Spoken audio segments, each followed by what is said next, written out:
안녕하십니까. 비스터리의 미국 주식 도전하기 미도리입니다. 자, 오늘은 구독자님께서 질문을 하나 주셨습니다.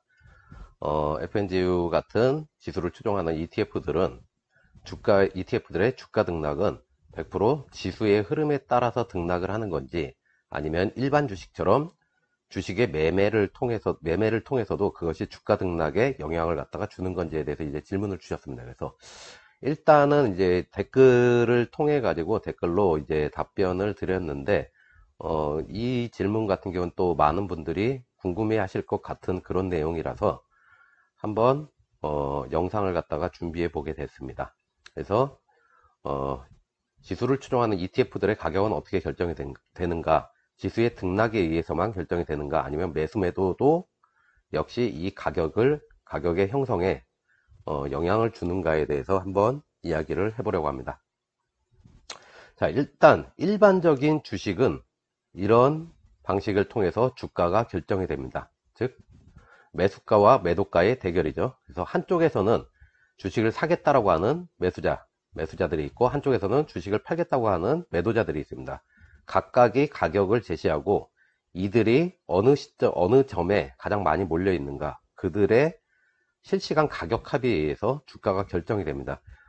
시장에서 자연스러운 수요와 공급의 법칙에 따른 그런 주가 결정이죠. 그래서 우리가 일반적인 주식 같은 경우는 수요 공급 법칙에 의해서 그냥 자연스럽게 결정이 된다, 그렇게 생각을 하시면 됩니다. 자, 그러면은 ETF들 같은 경우는, 특히 이제 지수 추종 ETF들 같은 경우는 어떨까요? 그러면은 일단은 우리가 지수를 추종하기 때문에 이 지수에 대해서 먼저 살짝 알아보고 넘어가야 됩니다. 전에도 한번 다른 영상에서 이제 설명을 한번 드린 적은 있는데, 기본적인 이 기초지수들 같은 경우는 크게 이 네 가지가 있죠. 여기에 원래 러셀 2000 같은 경우도 있는데, 러셀 2000 같은 경우 사람들이 좀 많이 이렇게 매매를 하거나 그러질 않다 보니까 요거는 좀 제외를 했습니다. 그래서 ETF 시장에서 그나마 좀 사람들이 인기가 많은 다우와 S&P 500, 나스닥을 갖다 중심으로 설명을 갖다 드리자면은, 다우 같은 경우는 다른 애들하고 좀 다릅니다. 얘들 같은 경우는 30개 종목으로 되어 있는데, 주가에 따라서 구성 종목의 비중과 순위가 결정이 됩니다. 30개 종목을.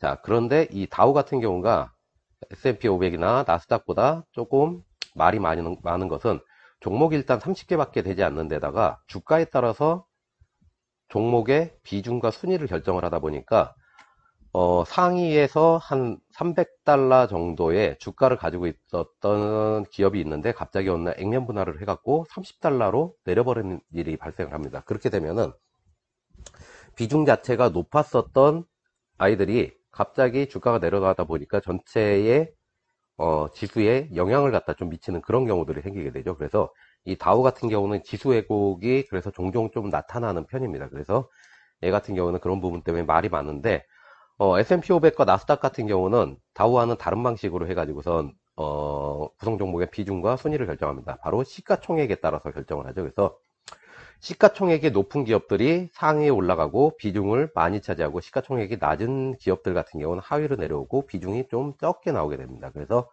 나스닥100을 통해서 우리가 살펴보게 되면은, 시가총액 1위인 애플 같은 경우가 비중이 10%로 해갖고 가장 많고, 그 다음에 마이크로소프트 9.6%죠. 아마존이 8.3%, 그 다음에 구글과 페이스북들이 4%에서 3% 정도, 테슬라가 3.6%로 이제 그 뒤를 잇고, 그런 식으로 해갖고 100가지, 이 기업들이 쭉 내려오는데, 얘 같은 경우는 지금 나스닥 100입니다. 이 나스닥이 있고 나스닥 100이 하나가 더 있습니다. 나스닥이 가장 큰 영향을 주는 상위 100개 종목들을 갖다 모아놓은 건데, 자, 이 나스닥 100을 갖다 기준으로 보게 되면은 이런 식으로 해가지고 비중이 설정이 되고, 그거에 따라서 순위가 매겨지고, 이런 구조를 갖다 가지게 됩니다. 자, 그러면 이 기초지수를 가지고 ETF라는 거는 어떻게 만들어지게 되는 건가 보게 되면은, 자, TQQQ를 기준으로 한번 설명을 드리겠습니다. 그런데 지수 추종 ETF들은 다 공통적인 내용입니다, 이게.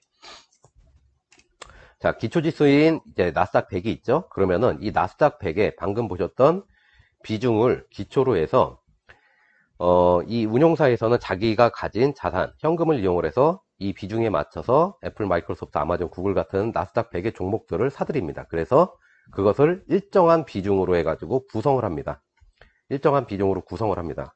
자, 그렇게 구성을 하는 거를 우리가 etfdatabase.com, etfdb.com에서 보게 되면은, 자, 이런 식으로 해가지고선 구성을 하고 순위에 따라서 이제 구성을 해주는 걸 알 수가 있습니다.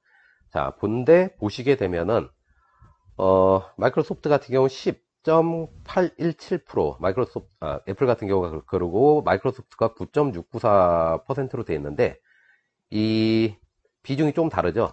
이 다른 이유 같은 경우는 이제 좀 뒤에도 설명을 드릴 텐데 이런 ETF들은 현금이라던가 채권 같은 경우를 좀 가지고 있는 경우가 있습니다. 그러다 보니까 전체를 100으로 놔두고 계산을 하지 못하는 것도 있고, 그 다음에 이제 조금 이따가 설명을 드릴 이제 추적 오차라던가 여러 가지 문제 때문에 비중을 갖다가 조금씩 조절을 해줍니다. 그래서 이렇게 되는 것을 알 수가 있습니다. 그래서 일정 비중으로 구성을 하는데, 이 구성을 갖다가 어떤 식으로 하느냐 하면은 추종하는 이 지수를 최대한 비슷하게 추적을 할 수 있도록 그리고 구성을 해줍니다.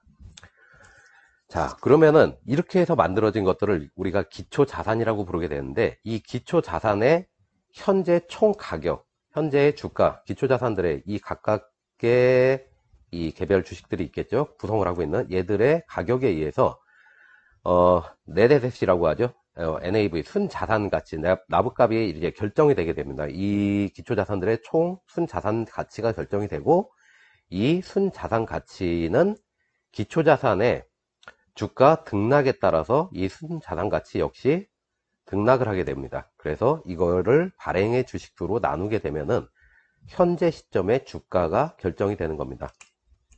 근데 여기서 이제 방금도 짧게 설명을 드렸는데, 이 기초자산 구성에 문제가 좀 많이 생긴다 그러면은 어떻게 문제가 생기는가 하면은, 자, 이 기초지수와 나부값 사이에 격차가 커지게 됩니다. 그리고 그 격차가 커진 거를 우리가 뭐라고 부르냐 하면은 추적 오차라고 부릅니다. 추적 오차.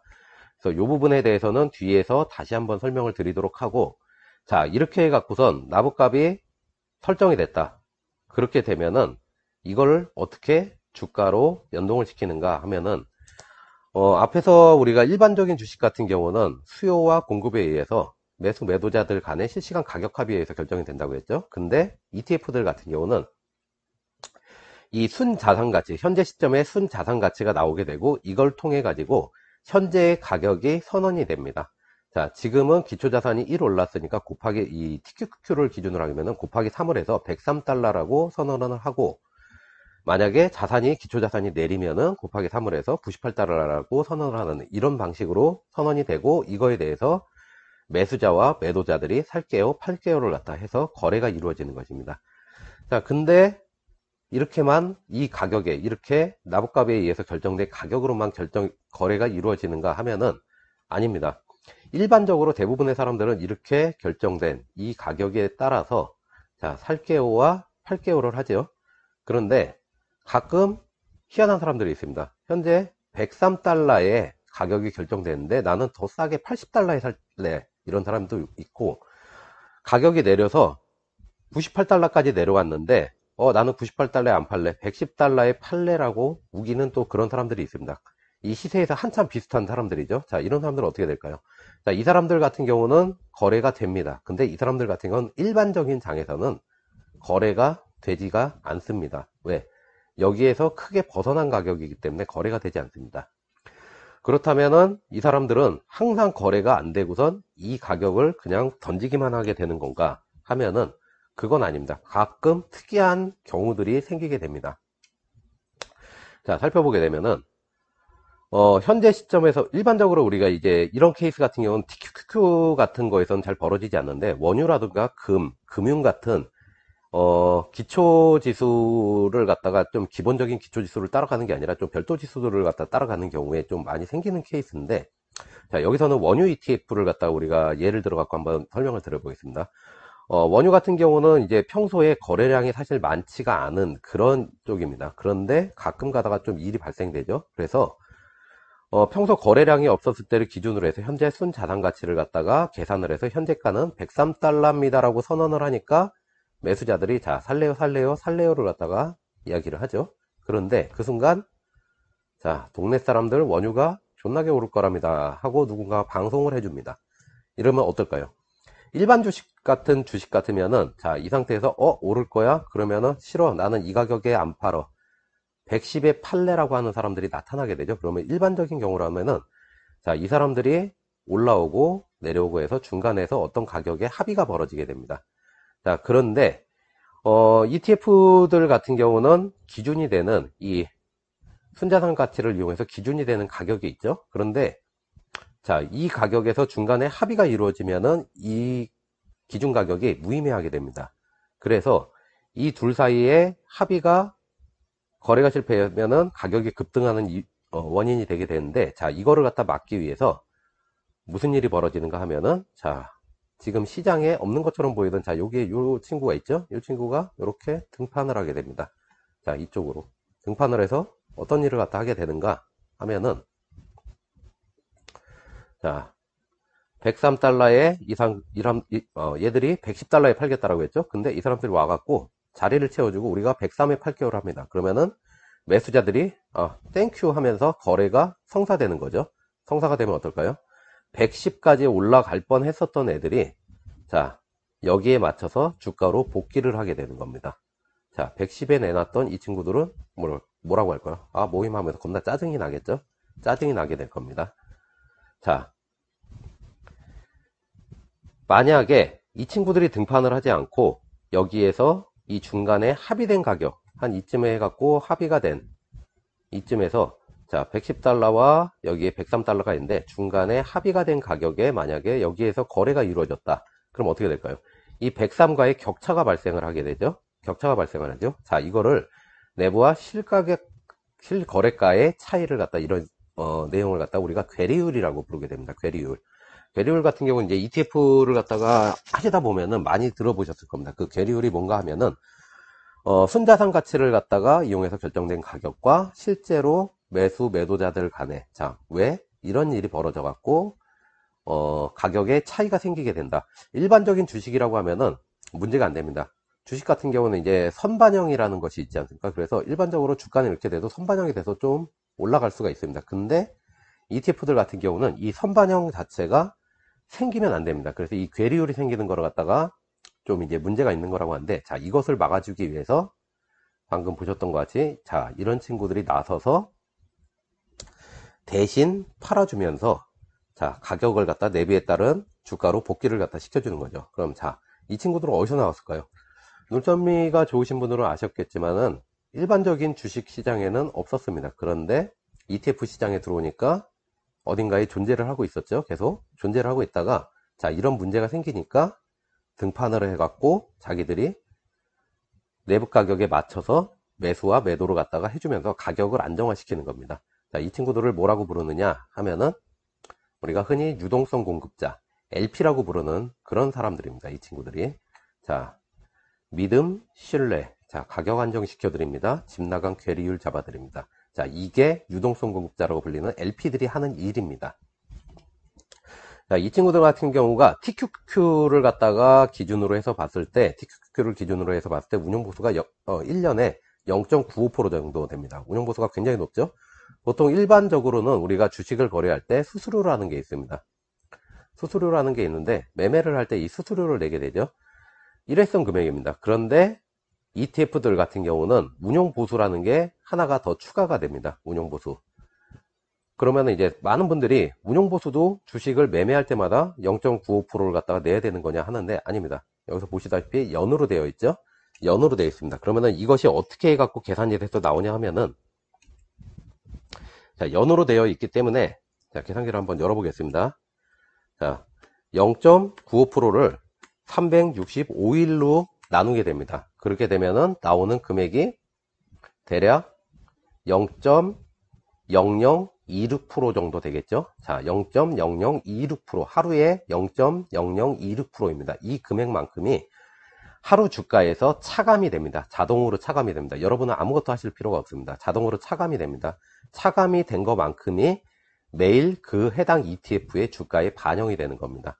자, 이만큼씩은 보수로 하루에 요만큼씩이 빠지게 되는 겁니다. 그래서 자, ETF의 운용 보수들은 주가에 이 사람들은 LP들의 유동성 공급자들의 월급은 이 주가에 반영이 되어 있기 때문에 여러분들은 전혀 신경을 쓰지 않으셔도 되는 겁니다. 사고 팔 때는 수수료만 부담이 되고 ETF 가격은 이렇게 되기 때문에 1년을 가지고 계시면 0.95%가 모두 다 적용이 되고 하루만 가지고 계신다 하면은 아까 말씀드린 것 같이 0.0026%가 적용이 된다라고 생각을 하시면 됩니다. 자, 레버리지 ETF의 운용보수가 높은 거는 바로 이 친구들의 월급 때문이죠. 그렇기 때문에 이 친구들은 열심히 일을 해야 됩니다. 굉장히 열심히 일을 해야 됩니다. 그래서 기본적인 사항들은 이렇게 되는데, 자, 요거를 갖다 한번 정리해 보자면은, 자, 이렇게 됩니다. ETF들의 가격은 기본적으로 내부값을 갖다 이용한 순자산 가치. 자, 이것을 이용을 해서 결정이 되고, 자, 이거는 최대한 지수와 비슷하게 유지가 되도록 만들어줍니다. 자, 어떻게 만들어줄까요? 바로 이 친구들. 유동성 공급자, LP라고 부르는 이 친구들이 나와서 추적오차와 괴리율을 잡아줍니다. 그래서 지수를 벗어난 가격을 되찾아주는 거죠. 자, 이 친구들이 이런 일들을 하고 있는 겁니다. 그래서 아까 말씀드렸던 이제 초반에 좀 지나가면서 말씀을 드렸던 이제 추적오차와 괴리율에 대해서 이제 좀 말씀을 드릴 텐데, 자, 추적오차라는 것은 기본적으로 우리가 지수가 이런 식으로 움직이고 있을 때, ETF 역시 비슷하게 따라가야 됩니다. 최대한도로 비슷하게 따라가야 되죠. 근데 가끔 이런 일들이 벌어지는 애들도 있습니다. 아예 이렇게 해갖고 엉뚱한 길로 가는 애들도 있고, 잘 따라가는 듯 싶다가 엉뚱한 길로 갔다가 나중에 따라오는 이런 애들도 있고, 자, 이렇게 했다가 이렇게 되는 애들도 있고, 굉장히 여러 가지 케이스들이 있습니다. 자, 이렇게 추적오차가 발생하면 어떻게 될까요? 우리가 이 추적오차를 잡아서 최대한 당겨줘야 되겠죠. 그런데 추적오차가 발생해도 조금 놔두는 애들이 있습니다. 어떤 애들이냐면 곱하기 2이나 곱하기 3짜리 2배 3배짜리 ETF들인데, 레버리지 상품들 같은 경우는 일부러 추적오차가 어느 정도가 생기게 놔둡니다. 자, 어느 정도가 생기게 놔둡니다. 왜냐하면 곱하기 2, 3이 되다 보니까 놔두는 거죠. 근데 얘들 같은 경우가 어느 정도 선을 갖다가 유지한 상태로 해갖고 이 움직임이 있어야 되는데, 지나치게 이렇게 크게 나오는 경우가 있습니다. 본인들이 설정한 것보다. 자, 이럴 때는 이 추적오차를 갖다가 자기들이 원하는 위치까지 잡아줘야 됩니다. 그게 어느 정도가 되냐면은 3배짜리를 갖다가 곱하기 3짜리를 갖다가 예를 들게 되면은, 자, 30에서 50 이내에는 들어와야 됩니다. 얘들이 30에서 50 이내에는 들어와야 됩니다. 자, 만약에 50 이상으로 50을 벗어났다. 그럼 어떻게 될까요? 변동성이 굉장히 커지게 됩니다.